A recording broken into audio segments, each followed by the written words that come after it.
Welcome to the fucking show. Welcome to the show, have a seat, my nigga, recline back. Real niggas making a speech, so acknowledge that I never turn bitch to the op, and I can promise that. Welcome to Acquired Taste Media, man. You know who it is, man. SOE Cash Cow, aka Mr. Sauce on Everything.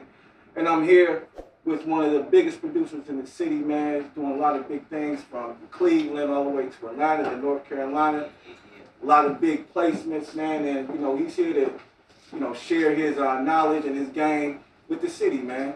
So welcome, Mstacks, Yes, man. I'm here. Acquired taste, man. What's good with you, man? Good, bro, man. How you doing, man? Chilling, man. You gotta have an acquired taste to be on this platform, man.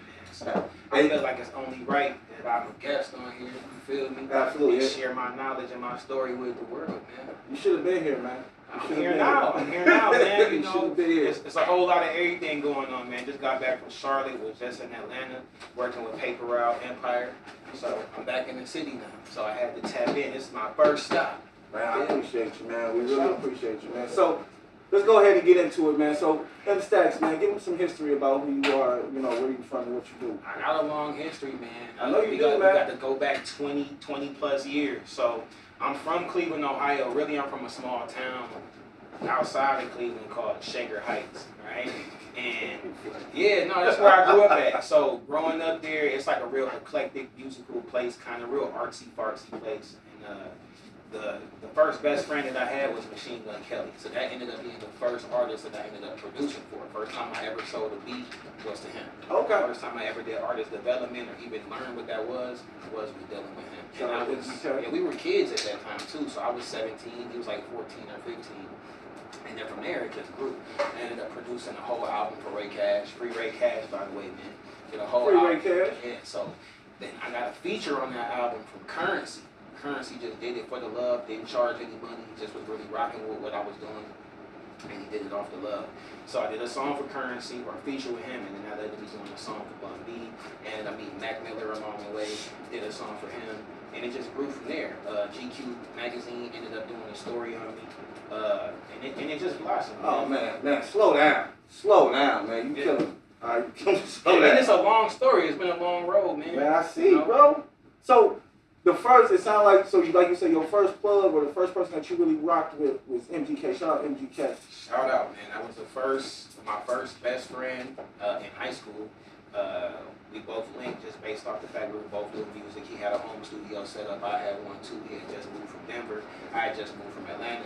Okay. It made sense. And he was like, it was a lot of people rapping around us growing up, but him and I, we were the only ones doing it on a serious level. Like when high school was over, we'd be going to the nightclubs, going to battle, going to perform. You know what I mean? I'm getting her beat battles.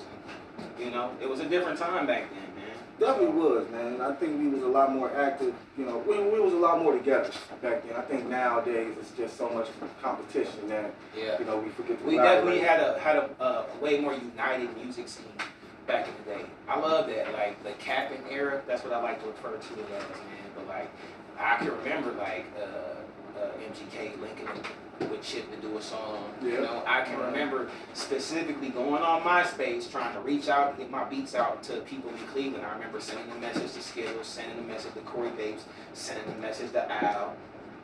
Fat Al manager told me he would call me back after he get out a basketball game. Shout out to AO. I'm still waiting on that fucking phone call. See what I'm saying? Right. It was different back then, but I was doing whatever it took to get on as far as like producing for the local artists, and I knew it was steps and it was levels to this shit. I knew I had to conquer my high school first, then I had to take over the city locally, and then I could grow to be a nationwide, music producer, and then take over the club. So it was step by step, and I knew artist development was going to be the thing that was going to set me apart from the other producers. Okay. We all got our signature sounds and shit like that, but like, what is it that that's what I had to focus on. What is it that I'm going to bring to the table that's different from the other producers? Sonically, yeah, I'm bringing, this specific sound, but like, I'm actually seeing it through from beginning to end with these artists. Why am I doing it this way instead of just trying to sell beats here and there and make it on an album? Why am I trying to develop artists? Because that's my origin. That's where I started. I've been doing that since I was just a child. Before I even knew what my job was, it was given to me. You know what I mean? Like, that was ordained right there. That was supposed to. It was written. You know what I mean? When I met MGK.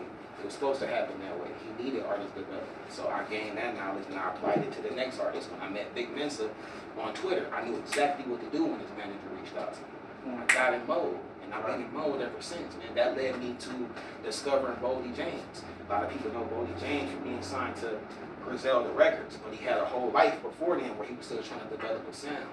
I was there. Yeah, I seen that. I seen that you had. That's one of the places that you got Boldy James. Yeah, that's one of my proudest moments, seeing him shine and seeing him get signed to Nas. I grew up listening to Nas, you know. You from that era too. Like, we all love Nas. I remember getting Nas, the Godson album for Christmas one year. I would always get a Nas album for Christmas. So, you know, it was no mystery to me to why things aligned the way they did. Yeah, I never produced a song for Nas, but me consistently listening to that man's music every day, and that inspired me to do my own thing and connect with the artists that I connected with, led me directly to that man, to meet that man face to face. And he heard my music before. You know, he was listening to all the stuff I was producing for Boldy James. Oh, that's fine. That's the reason he signed him. Not solely on my production, because clearly he was getting beats from Alchemist and Chuck English from the Cool Kids, but I was the in-house producer that was there every day. You know what I'm saying? So I apply that to all the artists I work with. I don't want to just sell a beat to you and just tell you bye, hope you make it a hit. No, I want to see it all the way through. Let me really take you under my wing and show you how it's supposed to be done. That's all I can do for the independent artist. And I can't sit back as some old fart and just judge, just be like, oh, this is terrible. Music was better back in the day, man. Right. Y'all ever heard of Fat Al? Y'all remember Corey Bates? Like, that was real music. I don't want to be that guy, man. I want to input my knowledge into what the younger people are doing so they can be better. I don't want to take away from what they're doing. I want them to do their thing, because music is about the youth, but even bigger than that, hip-hop is about the youth. It's about the babies, man. Oh, absolutely. So I'm supporting them 100% because I was once them, and that's what keeps me youthful. I'm about to be 40 years old soon, man. But mentally, I feel like I can still relate. I can still see what they see. Right. I can see where they're going. And I know what they need.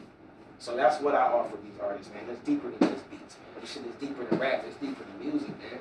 You got to actually care about the culture. And I was having a conversation with an artist about this earlier today before I got here. I was on TikTok, and there was a dude, and he told me he just started rapping. I said, all right, before I even listen to your music, we got to focus on why are you rapping, though? Let's pay attention to that. Why are you rapping? What do you know about rap? I asked him who invented hip-hop. He couldn't tell me. Now, I'm not saying that every rapper or every person involved in hip-hop or music needs to know who invented hip-hop, but it's a dead giveaway that your music's probably going to be shit if you don't know anything about the history of this genre of music that we do. It's similar to any other culture. You could look at something like car culture as a real culture. Okay, cool. Would you trust the mechanic that couldn't tell you who invented the automobile? Maybe he's talking a good game, like he could fix cars. And maybe he can. Maybe he's super dope at fixing cars. But I'm going to look at him kind of funny if he can't tell me who Henry Ford is. If he can't name me 5 elements of hip-hop, if you're a mechanic, you're supposed to name me every part of the car. Right. Don't tell me, oh, yeah, I don't know what none of these parts are, but I can fix it. I'm cold with it. I just know this, go to that. I'm cool. I'm going to go to the guy that actually has the knowledge. And plus, that shows me that you care. I respect any artist or any person, really. Whatever lane you in and whatever it is that you do, I love it when a person is passionate about it and has knowledge about it. I don't care if you're a nurse at a hospital. Tell me all about the nursing world. Break it down to me. If you a mechanic, you're supposed to be able to break it down to me. If you a pilot, yeah, tell me about Amelia Earhart. See what I'm saying? Sure. I'm not supposed to know that. But I can tell you who DJ Kool Herc is. So, I don't know. I even forgot what the question was. That's what's up, man. It's all good, man. Listen, man. Look, do your thing, bro. I was just going to say, you know, because you started off, like you say, when you started off with MGK. Y'all both built together. But you was also talking about artist development. Did you have any mentorship in that? Did you have anybody around you? Nah, not really, man.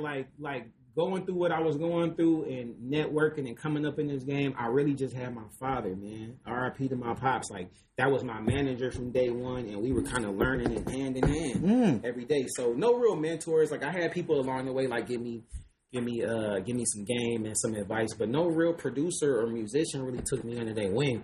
I can tell you a cool story though. Like, he didn't take me under his wing or nothing, but my first keyboard that I ever got, it was a Casio keyboard, right? And it was in Atlanta.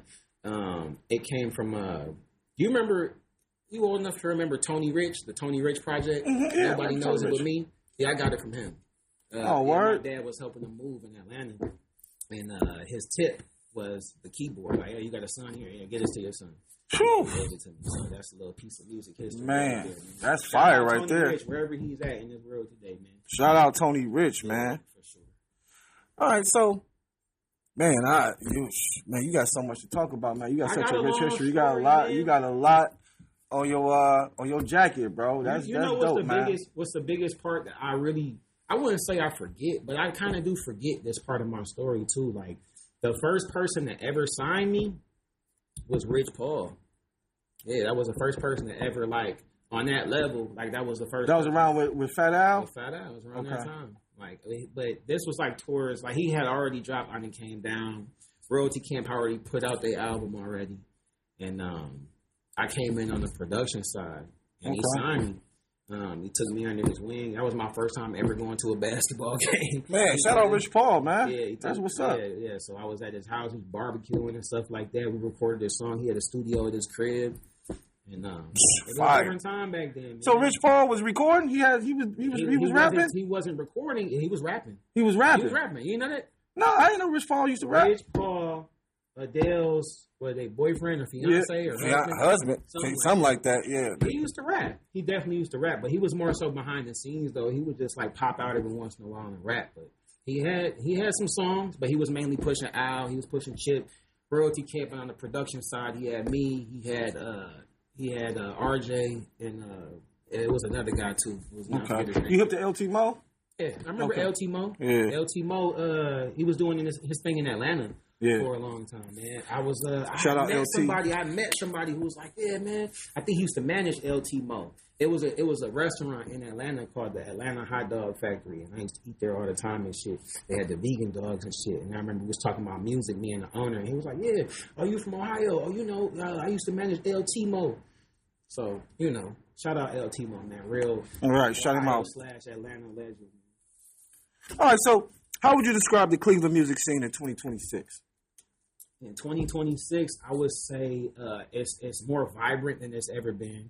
It's definitely not united, but it's more artists than it's ever been because of social media, though. And I don't think Cleveland is the only one. I feel like a lot of these smaller inner cities are like that. You know, it's a lot of eyes on the Midwest right now, especially because of Chicago being on fire, having a run, and then Detroit, now, and Milwaukee is kind of getting some burn. So a lot of people looking at Cleveland. The main thing is, I believe we're a blue collar city, so we're not really set up to be trained to like to think like an entertainer. We don't make moves like an entertainer, so that's why we don't stick to it for a long time. The music careers here are very short lived.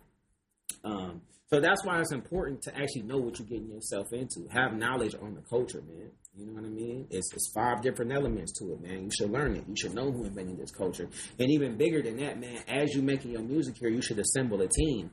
A lot of times artists here don't do that, man. That's why they fall off, too. It's hard doing everything else. It's hard for unity, man. You have to have a team. It has to be some unity. Definitely. You know what I mean? It has to be unity. Everybody has to be on the same page, too. But I think everybody here wants to be the front man. Nobody wants to play the background. Nobody wants to... Like, where are the managers at? Do we have any managers here, really? It's only a handful here. I don't.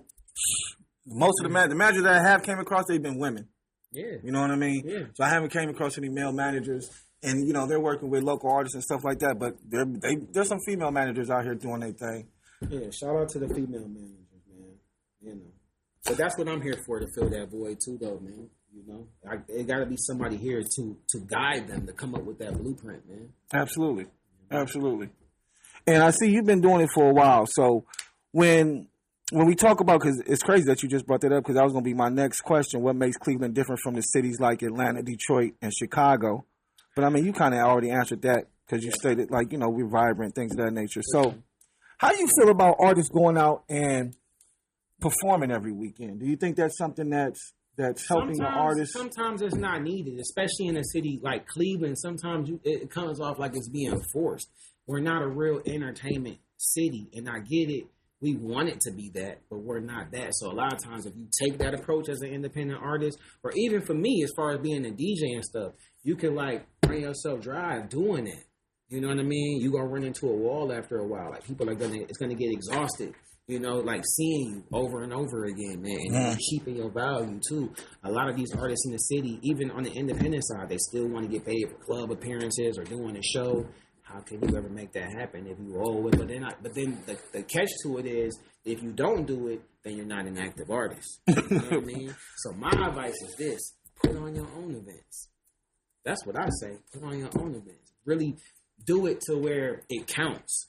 Where we can do some real ticket sales and, you know, recorded ticket sales and really grow this shit. Okay. You know what I mean? Don't be doing shit just to do it. I mean, how many open mics can you do? Now, there's a flip side to this as well. It's like, it's a lot of artists, especially in the city, that just creating music, dropping music, and they're never performing it live. You're going to have to get out there and do some of these open mics or some of these shows where it's not packed or whatever, some of these coffee shops and stuff like that, just to get your chops up. And I feel like that's a lost art too. But that's something I cover when I do artist development with the different artists I deal with. I just don't focus on the business side of it. That's the first thing we deal with. But then we deal with the creative side of it, where I help find you a sound. You know, sonically, we got to find a lane for the artist. You know what I mean? But then it steps after that shit. You know what I'm saying? We do a rollout for the artist. You know, a lot of these artists be dropping music and don't have a proper media rollout. They need to be on here, acquired taste. You know, you need to have acquired taste. Shout out. Why are you dropping music if you don't have a certain acquired taste? You know? So. Well, that's what's up, man. So when I talk about that, one of the discussions that have been coming up is about the promoters doing the shows. Because they're saying, like, you know, promoters are doing these shows for these artists and they're making this money, but the artists aren't getting anything in return. Like you say, you get to practice your song, but in the end, who really is getting a return on their investment?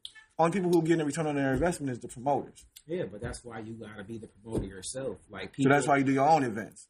That's what I'm saying, man. Like, we so empowered this day and age, bro, by social media, and know that we can do everything ourselves, and we'll talk a good game, but we're going to draw the line when it comes to certain shit, because we got too much pride. It's like, I want to get booked. I don't want to have to do it myself. I need to get booked because I'm that lit. Like, you're not as lit as you think you are. But you do got a little buzz going on, but you're going to have to do it yourself. It's not enough to pique nobody else's interest. You know what I mean? But you can do it on your own. But the moment you start trying to partner with people, it cuts the pie even smaller, bro. Right. This imaginary pie, to be honest, because you only see the vision. So, right. Yeah, I would say throw your own events. And if the artists don't want to do it, I'll do it. You know what I mean? So that's the whole purpose of me having my event every year, Mstacks Mania. And then I turned it into a tour, Mstacks and Friends. So, okay. You know, I love when do you start getting, when does that start rolling out? All right, so, right after my birthday. So my birthday is at the end of the month. June, I'm thinking June, I'm thinking June. June? I ain't gonna lie. Okay. I'm thinking June for the next one, man. But I do it yearly. And like I said, I turned it into a tour because I don't want it to just be like a local thing, right? You know what I mean? Make it bigger, then take some of the local artists take them on the road, give them that exposure. Because a lot of them, like, they know that they need to lead, they know that they need to hit the road, but they need someone to guide them. So really, over everything, the music production is cool, the DJing and stuff is cool, but really what I do is mentorship. And that's what a lot of these artists need. They feel like, oh, I need a financial backer. Yeah, you need that. Oh, I need a manager. I need somebody to book me. I need a talent booker. Yeah, you need all of these things. But first and foremost, as a human being, you need a mentor. You need a mentor. You need some sort of mentorship. Absolutely. I agree. So that's what I offer, man. Somebody that can give you advice that's more experienced and kind of push you in the right direction so you're not misled along the way. Okay. That's my number one job. And then the music production is secondary after that. I got excuses. Go ahead. Right now, I'm good. You sure? There you go. Bless you, bro. All right, so what is it that you, because you said that they need mentorship. Mm-hmm. So do you have like a mentorship workshop or program that you have for them? So essentially, like when I work with these artists, they get mentorship off top. It's an EP package that I offer to artists, and everything is included from me helping you get your business side of things together, whether it's establish or publishing or finding management, even if it's creating your LLC, registering your songs, all of that. we handle in the beginning. Then we go into the second phase where I help you create your sound. We go over where we about to go sonically with this, creatively, what different ideas can we bring to the table, kind of meet halfway, like where are we going with this? Then we talk about the rollout, the schematics, the blueprint, like what type of audience are we going for? So we need to do this mic drop platform. We need to do an interview with Off the Porch. You got to have it on World Star. There's certain stuff we got to have in place when we drop. Shows, what happens then? So everything is included within this package. So whether it's a tour that I put together for you, or whether it's just whether it's South by Southwest. You know what I mean? These are certain things that I offer, and it's all under mentorship at the end of the day. Okay. I could just call it a music production package, but it's deeper than that. And this whole process is like over the course of like 6 months to a year. Right. You know what I mean? And I deal with the artist one-on-one every day. You know, and we start, like I said, with the business of music. We got to get you a strong foundation first before we can even get to the creative side of it. So, like I said, man, it's just to make sure that these artists aren't misled in the wrong direction or don't just end up, attempting to do music and just spinning their wheels. You know what I mean? Doing random shows here and there. There's some artists I run across have been doing music 2-3 years and still haven't got they publishing register. Don't even know what an ASCAP or a BMI is. Yeah, it's unfortunate, but yeah, I feel you. So who's gonna tell me? I gotta be the one. I gotta be the one. Well, you and me both, because I tell them a lot as well as I do a lot of what you're doing, the mentorship thing with the artists. I try to help artists as well. So I seen you online not too long ago, and you were offering, what was it, 50? 50,000. 50? 50,000. 50,000 looking for a new artist. Now, obviously, the bulk of it is going to go into your marketing and promo and your production and things that you're going to need. But overall, you're going to have a $50,000 budget that's going to go to you. But I can't just give the money away. I'm real strategic about who I do these deals with. But we got to lock in, and that's the whole purpose of me doing my music reviews. People really take that shit lightly because there's so many people doing music reviews. But at the end of the day, that's like the icebreaker before I just hand you $50,000. At the end of the day, I can't sign you when you don't even have your publishing register. I can do it for you, but I ain't gonna lie. I don't think you want me doing it for you. You need to handle your business. Yeah. Hey, you being real. Handle your business. Hey, he just said it right. Hey, you don't want us doing it for you. Handle your business. You need to handle that. That's your personal stuff. Because if something happened in the long run, then you gonna come looking. Yes. Oh, what Mstacks? He played me. He did this. He did that. You gotta do it. Right. So no, I respect that for sure. You definitely got to take care of your own business. Yeah. So with that being said, so well, I guess you kind of said so. If you was to do somebody, an artist, how many followers should they have, or how many monthly listeners is there? Is there going to be a limit on that, or can they come in with like one monthly listener? I ain't gonna lie. If I see anything under like 10,000, I'm kind of skeptical. You know. All right. But I'm not stuck on that. You asked me about the streams. You do got to have a certain amount of monthly streams for me to even consider. Nah, I would still work with you if you had low streams. But like sign you, especially for $50,000, nah, you're going to need thousands of streams per month. You're going to have at least more streams than me. So I'm averaging like 2,000 streams a month. Can we do better than that? Can we do better than 2,000 streams? So yeah, it's certain things that I look for, man. I would like for an artist to have their business in order before they even get to me. Honestly, I can help you with it, that's but what it's supposed to be. Have it together. All right, so y'all hear Mstacks telling y'all, man, get y'all business together before y'all even come holler, because y'all see what he got going. Yeah. Make sure your stuff is in order. Yes, sir. All right? Yep. All right, so what's the long-term vision for Mstacks and your brand? All right, so my label is called Connected Everywhere. Connected Everywhere, right? Okay. Recently, I just did a partnership. Oh, yeah, this is my first time announcing it. Okay. First time announcing. Hey, some exclusive announcement. Let's go. Yeah, so I just did a partnership with LaBelle Music Group. Go look up Steve LaBelle. He manages. But I know who Steve LaBelle is, bro. Yeah, for sure. Yeah, I just hollered at Tay Wall. Tay may not know. Okay, cool. Shout out Tay. You know what I'm saying? But yeah, so I just did a partnership with Steve LaBelle Music Group, man. So I'm funneling all my artists through there. So if we ever lock in and do the EP package, that's the first place. That's the first stop. Hey, that's fire. LaBelle Music Group, man. Yeah. Shout out. So my main goal, though, honestly, man, is getting a Grammy because that's something that completely transparent. I never won a Grammy before, never been nominated for one, and I had a lot of songs on Billboard before, but I never had a #1 hit single. So those are 2 goals of mine, and I know in order to accomplish that, I have to consciously work towards that and not just expect it to happen. So that's another reason why I'm constantly online looking for new artists. People always ask me all the time, like, aren't you done looking for artists? You ain't found one yet? It don't stop because I still ain't got my Grammy and I still ain't got my #1 hit. So my goal as a music producer is to be the best. And those things that I mentioned is part of being the best. Are you an artist? Do you rap? Do I rap? Yeah. I dropped a video recently. I wouldn't say that I'm a rapper though. I did drop I did a mic drop. Oh, you did? The paint a picture. Okay. Yeah. Shout out Paint a Picture. Broke up with the bitch and went AP. Back in traffic. It's just me. Still ain't doing shit for free. I don't really rap though. I just did that just because I get so many submissions. As far as like on my music review show, I'm like, man, I can do this too. So let me just show them, like, it's really not that hard. No, it's not that hard. Come on, bro. I mean, it's hard, but like, some of that music that began sent to me kind of be awful, man. So it's a little. I just had to show them, like, just put a little effort into it, and you'll have something. Well, speaking of that, putting some effort into stuff. Yeah. How do you feel about the AI now and the being part of the music industry? I feel like a lot of the AI music that's made with Suno or whatever they're using is soulless and it's tasteless and bland, but I only feel like that because we are in the beta stage of it right now, right? So I feel like in 5 to 10 years, it's going to be spot on. It's going to learn us over time, and it's going to get better. We just can't stand it right now.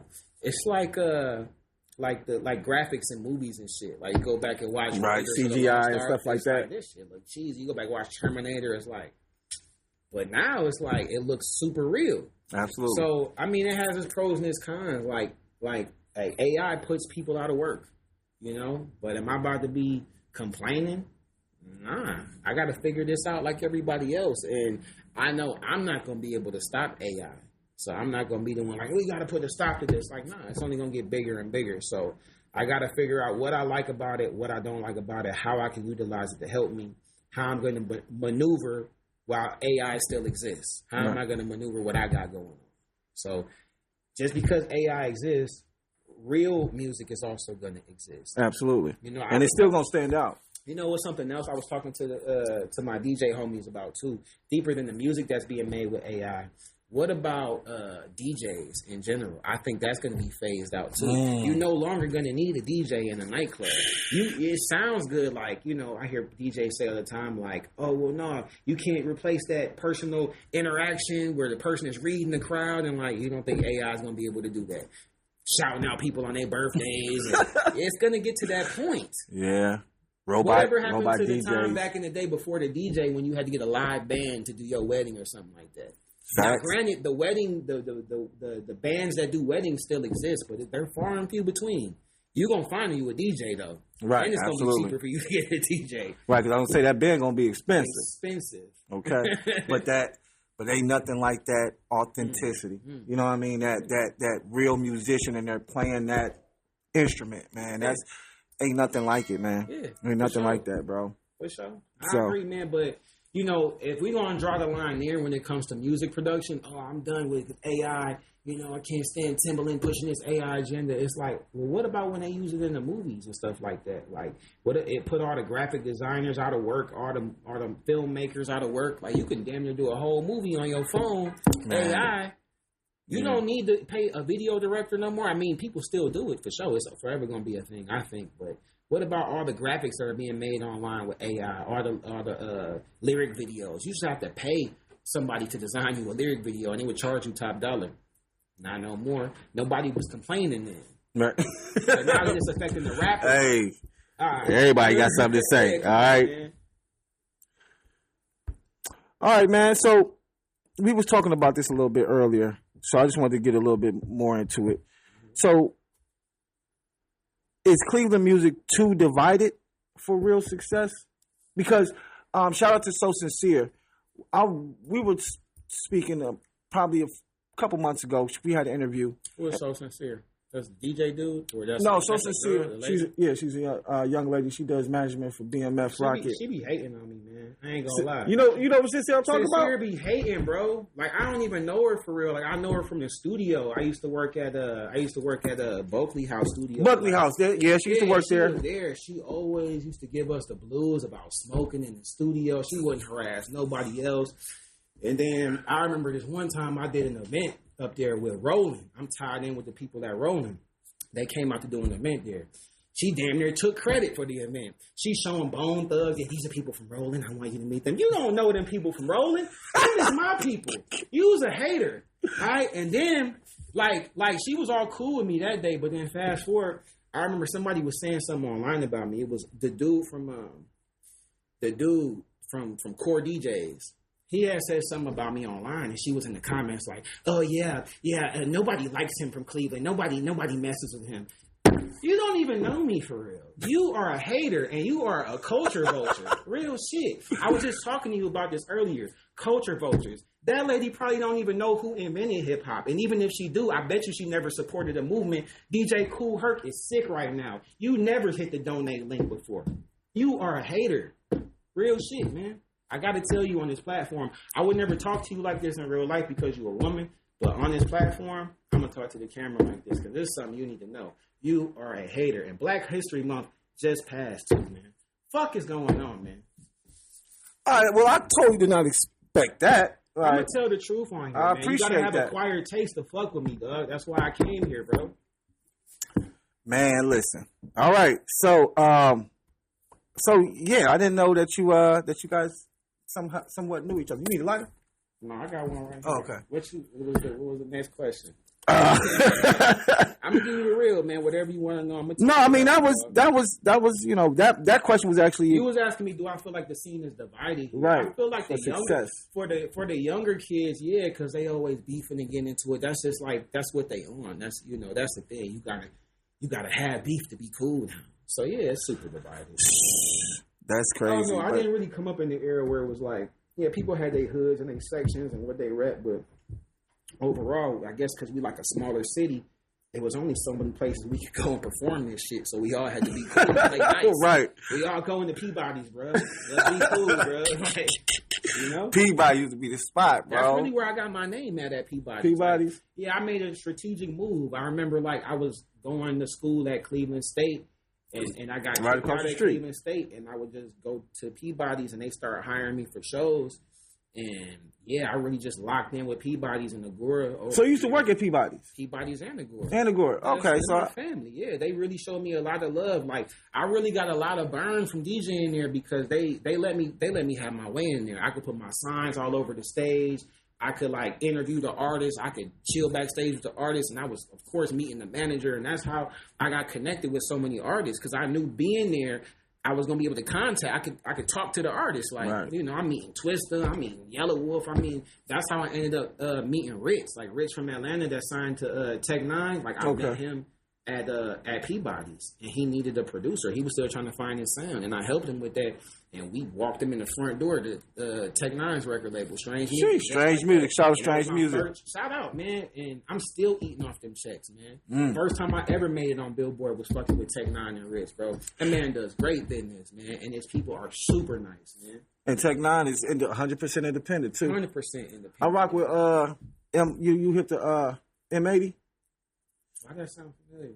What was M80? Almighty M80. Yeah, that sound familiar as hell. Jewish guy, but I think he manages Tech Nine and them too. Like he just dropped a song. He just dropped the album with Rakim.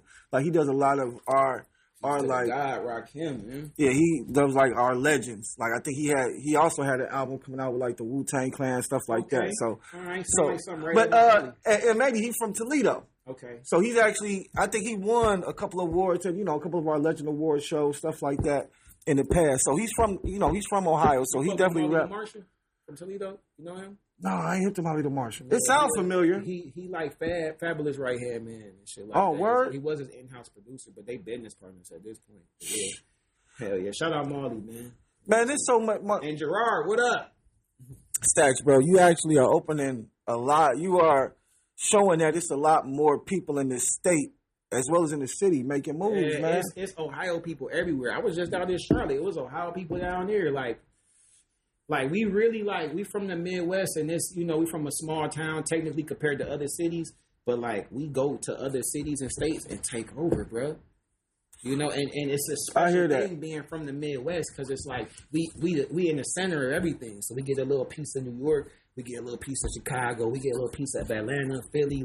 We're like a melting pot for real. The only issue is here we a working class city. Yeah, it's blue collar. We blue collar as fuck, bro. Like regardless of all that rapid shit you got going on, that's cool, bro. But we going fucking swage like on Monday morning, nigga. Well, look, listen, and see that. Hey, I remember when I talking to people about like you say, the difference between like Ohio and Atlanta. I'm like, listen, in Ohio, a woman that tell you I'm a stripper, you're gonna be like, that bitch broke. She ain't got it. Oh, where in Atlanta or here? In Cleveland. If she say she a stripper, oh yeah, she ain't got. She broke. Where are you stripping at? Where you making thousands of dollars at? Where? A night. But in Atlanta, stripping is a profession. You tell a bitch you she's stripping in Atlanta. Yeah, she getting to it. Right. She has that's a real job. You know how in most cities, bro, they'll have these are the weak strip clubs right here. Now they don't really be hitting on shit. Like, no. All the strip clubs in Atlanta be hitting. Slapping. You know how in Cleveland they'll be like, oh, well, let's go to the low key strip club that ain't got a name to it. No, all the strip clubs in Atlanta got a name to it. Ain't no off-brand strip club that's low-key, nigga. No. None. Okay. None. And that's what you said. Like, this being a blue-collar spot this is just not even producing. In Cleveland, person be like, what you do for a living? I'm a producer. Yeah. The first thing y'all say is, what you done produce? You know what I'm saying? What you produce? You got some hit records on it? Nigga, what you got on the radio? Yeah. If you ain't got shit on the radio, then you might as well shut the fuck up. Yeah. But in Atlanta, you go to Atlanta, hey, I'm a producer. You a producer? Oh, nigga, my cousin, he rap. Nigga, I'm about to introduce you to him. I'm about to introduce you to him. I'm about to do this. I'm about to do that. I'm glad you said that. That's how I got connected with Mud Baby Rue. He's on fire right now. Just dropped a song with Key Glock. And I met him in Atlanta at I don't know, maybe it was at And I think, you say you just dropped a song with Key Glock. Do they got a video for it?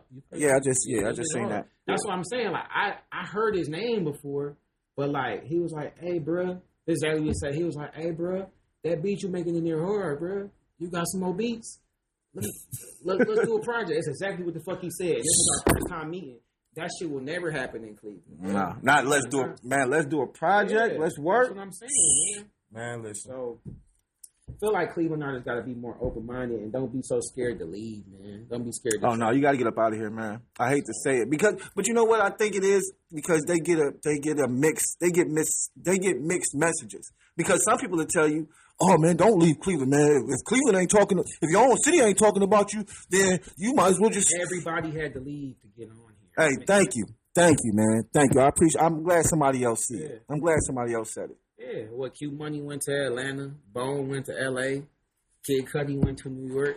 I mean, you have your exceptions here and there, Well, I mean, even MGK went to New York. He won Apollo 5 times in a row. Wasn't it 5 times? You hit the Eli the Don, bro? Yeah, I believe I'm hit the Eli. He signed to Ninth Wonder. I don't think he left to get signed to Ninth Wonder, though. So let's not sweep that under the rug. Shout out to Eli the Don. He might be one of the first ones or one of the only ones to make it happen that didn't have to leave. Oh, MC Brains. I put them two in the same category. Brains, shout out Brains, man. Shout out Brains. Because back in Brains days, we had Levert. We had a lot of action coming through the city on the music side. We was known more for music back then. For sure, man. Shout out Brains, man, for sure. But even LT Mo. LT Mo had to leave. Right? Yeah, that's what I said. He had to leave. He went to Atlanta. And he told this story about him pretty much walking into the Def Jam South office. How long you been knowing LT? Oh, man, I've known LT for a while. I knew LT before he left to Atlanta. But I didn't know him personally. Like, we weren't making beats together. Now, was LT a chemical kick drum or no? Not the kick drums, but the chemical kick drum. Remember, it was like 10 of them niggas. Yeah. Was he one of them? I feel like he was one of them. He was. Remember when niggas used to be making beats down there at Randall Mall? Mm-hmm. Was he one of them niggas down there? Like, I don't remember if he was one of them down there. 3D but I think so. Yeah, 3D Studios. He probably was one of them down there because, like I said, when I met him, I feel like all the niggas was down there. Well, I went to school with Yanni. Yanni in LA now. He doing his thing. Yanni went to school arts. Yeah, he went to school arts. I remember I was like young. I was like 15. I had found Yanni's phone number on a business card or something like that. Man, and listen. I used to like crank call this nigga all the time, man. Like, yeah, bald head ass nigga, whack ass beats. Shout out to Yanni. And I remember one day he was like, hey, bro. He was like, hey, bro, you ain't got to play on my phone like this. Like, I know, it was like, I know you look up to me, man, and want to make beats and shit like that. Like, I'll be cool with you, bro. You ain't got to, you ain't got to do that. I was like, damn. That's hilarious, man. Shout out to Yachty, man. Yeah, I went to school with Yachty, man. He went to school of arts, man. Oh, for real? He treated me real good when I came out to his studio in L.A., man, when him and Duke had the facility. Mm-hmm. Yeah. Yeah, he's still doing his thing out there, man. Every time I go out to LA, I try to link up with him, but he always busy, man. But you know, but you know what's the crazy part about it? No slight to Yanni, but like I bring his name up to like certain people, and I'd be like, yeah, you know the guy who produced Say I for Trey Songz. They always be like, I didn't know the guy who made that beat is from Cleveland, right. You know. But that just show you how Cleveland is. Like, nah, Cleveland. We invented the wave for real. Yeah, it's a lot of wave out it, man. Listen, come out of Cleveland for real, for real. Yeah, that's a fact, man. All right, man. So listen, I don't want to, I know you're a busy man, so I don't want to keep you, all day with these questions. But I do have a couple more questions for you before we get up out of here. So, do you think social media is killing real talent discovery? Social media is killing real talent discovery. No, because now you got to even be more. You got to be even more who you say you are. You got to really be that in real life and on the internet. You know what I mean? I think social media just like puts it in your face more. It makes it accessible. The information, we don't have to search far to really find out who you are. We can really kind of give you a fair assessment on first glance. And that's what a lot of artists hate about that shit too. Like, I can really like tell what you got going on just from 5 seconds, 30 seconds, looking at your page without even listening to the music. I can tell you a whole life story and it'll piss an artist off. Like, you don't know me, you don't know. Nah, this is what you presenting to the world. So what you want us to know is right here. And and that's what I'm gonna use and I'll look at. Social media makes it easier for somebody like me who's constantly on the look for new talent. As a DJ too, finding new music, like the main place we go is TikTok, man. Like before, I don't know if you know, like remember the days of like a record pool or something. Of course. Find new music or like. Just don't do that shit no more. It's whatever's trending. We don't even. Bro, I remember as a DJ looking at like Billboard charts, and this was only a few years ago. Like, okay, we need to see what's hot right now. We need to go to the top 20, and I need to make sure I have that. Man, you better not go by that shit. You better go off what's trending. Yeah. It may not even be a real song. It may just be a fucking sound. You need to play that bitch, bro. I'm gonna be doing a prom at Euclid High School Friday. And they actually have to send. I'll be like, yo, send me a list of the songs y'all want me to play, man. For real? At what, Euclid? You say Euclid? Euclid High School. I do it. I've been doing it for the past 3 years.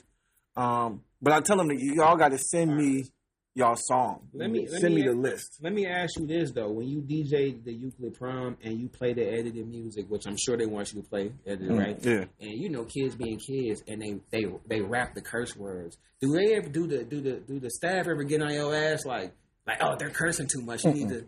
No. As long as my music ain't got the cussing in it. Listen, I used to get in, like, I don't know, like schools used to always be mad when that would happen. I remember DJing like Cleveland Central Catholic, and I'm like playing and something. They mad at me because the kids cussing. Like that means don't play the song then? Like, that's crazy. Like, all the music got cussing in it. Like, but if you playing clean music, how you gonna be mad at me because they cuss? Like, I did my job, which was clean the music up. And can we, as far as the Cleveland artists, can we start making clean versions of the song? Hey, listen, bro. Look, you be able to clean it up yourself? Yeah, that's something. If it's hot enough, if it's hard and you got to play it, or it'd be good if you played it, I clean it. But we niggas shouldn't have to do that. No, I don't clean the songs myself. You don't. I try to find them clean. If I can't find them clean, y'all can't. Right, y'all can't. Y'all ain't gonna hear it. My thing. Before. It was a point in time where like I was manually. Well, virtual DJ can clean some. It does some cleaning. It isn't that good. Okay, but they do some. It does some cleaning. It'll catch some stuff. It won't catch everything, but it'll catch a few things. And that's what I use virtual DJ and a controller. Yeah, I ain't want to say because I ain't got the big boy stuff that you got. Hey, did I mention I DJ on Sirius XM Shade 45? Man? No. You know what? I'm glad that you brought that up because I wanted to get into those questions too. Because you've been giving a lot of artists opportunities on Sirius XM, man, I done played every artist in the city, man, on Sirius XM, and that's Eminem's radio station. You know, like, I be getting into it with the people at Shade 45 over decisions that I make over there. But it is what it is, man. I'm big dog. I don't care, bro, about none of that shit, man. I'm going to push my agenda, and it is what it is, man. They probably hate that shit. I'm over there filling my whole list up with all Cleveland artists, bro.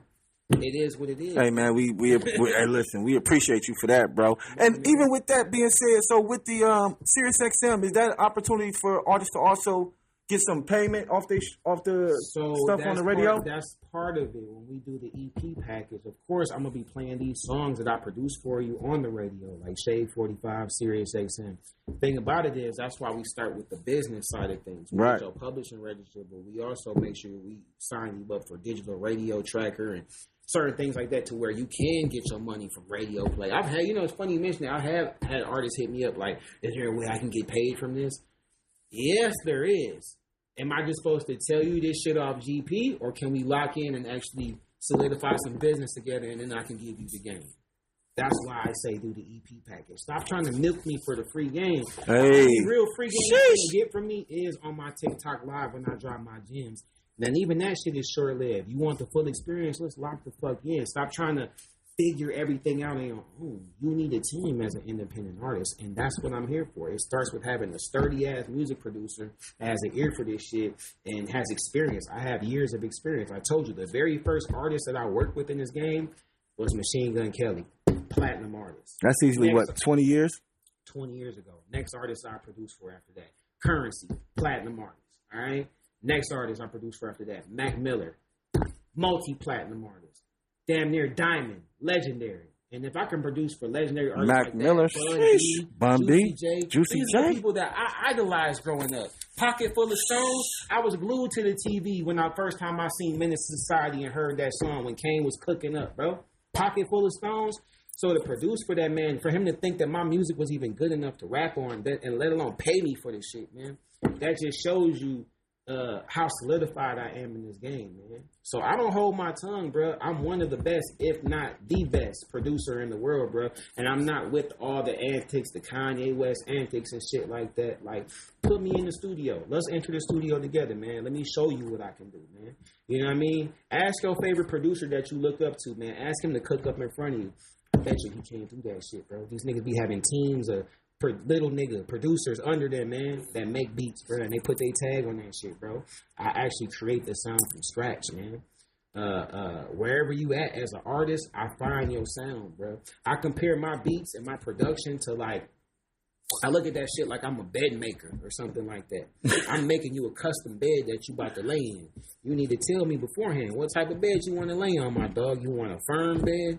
You want a water bed? You want this bitch to be soft? You want to float on this bitch? Let me know, and you're going to fit comfortably in this hole. You're going to rock out, bro.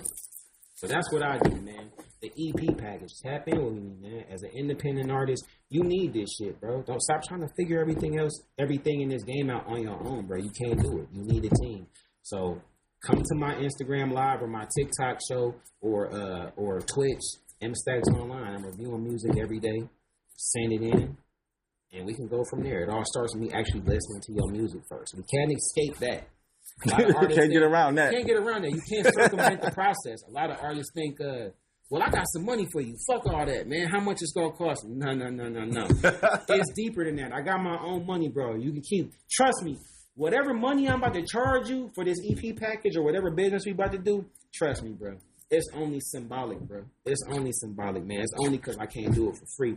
Guarantee you, bro. If I could do it for free for your ass, bro, I would, bro. That's how much I care about this culture, bro.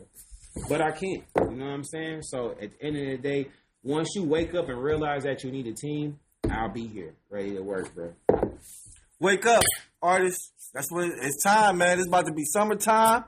Yeah. June about to hit. Yeah. It's about to be lit in the city. Mm-hmm. A lot of artists out here. Need individuals like this man right here, Mstacks, man. Need individuals like myself, man. Acquired Taste Media, man. Yeah. Need individuals. Taste, man.